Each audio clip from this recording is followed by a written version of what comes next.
I paid a guy to be my boyfriend, but now his mom is planning for our wedding and I don't think I can leave. My ex was getting married to the woman he cheated on me with, and I was invited. Now most people would turn it down because they're sane, but I couldn't. You see, my ex Brian had invited my entire friend group from college to the wedding. He knew everyone had partners, except me, so he wanted to show everyone that nobody could love me one last time. What he didn't know was that he'd be getting the exact opposite of that. After I vented about it, my roommate suggested I find someone from a rental dating app. It's just like hiring a photographer or a DJ, she said. You're hiring a service, and they're all very professional with clear rules. The app was full of attractive people willing to be your +1 for events. $500 for a weekend. Professional actors who'd make you look good and disappear afterward. I ended up choosing a gorgeous guy named Kobe, who had a Harvard MBA, rescue dogs, and a jawline that I knew would make my ex Brian jealous. He sent me a form to fill out asking for pages of information on me, from my favorite color to secrets only couples would know. We made up an elaborate story about how we had met romantically at a park when one of his rescue dogs got loose and ran straight for me, and how for him it was love at first sight. Kobe was incredibly professional, and honestly it made me wonder just how many clients he'd dealt with. I sent him half the money through Zelle, and he showed up to my apartment the morning of the wedding, somehow looking even better than the photos. He brought me a corsage that matched my dress. Ready to go? He smiled.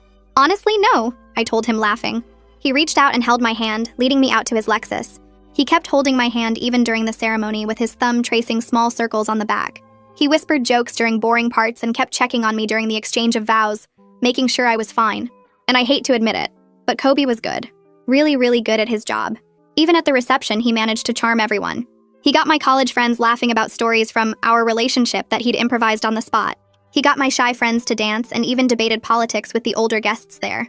Even the bride kept her eyes on him, blown away by his jawline and perfect hair. And Brian watched it all with a tortured stare that practically healed me from the whole cheating incident. Kobe pulled me out to slow dance with him, whispering in my ear, "Let's make them all jealous." But none of that was on my mind anymore.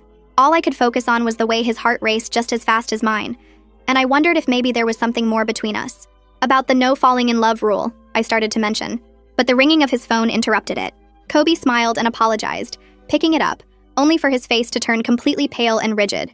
His mom sobbed on the other end of the line, telling him that his father had just collapsed. When he hung up, I didn't even hesitate. I grabbed his car keys and started dragging him out of the venue. The 40-minute drive was silent, like we were suddenly strangers again. We sprinted into the hospital and made it to the room just before they dragged his father into surgery.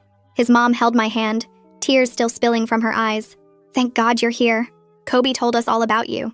My heart skipped a beat. Kobe told them about me? Why? I glanced over at him while his mother kept saying how he'd undersold me, how beautiful I was, how happy she was to finally meet me even though she wished it was under better circumstances. I pulled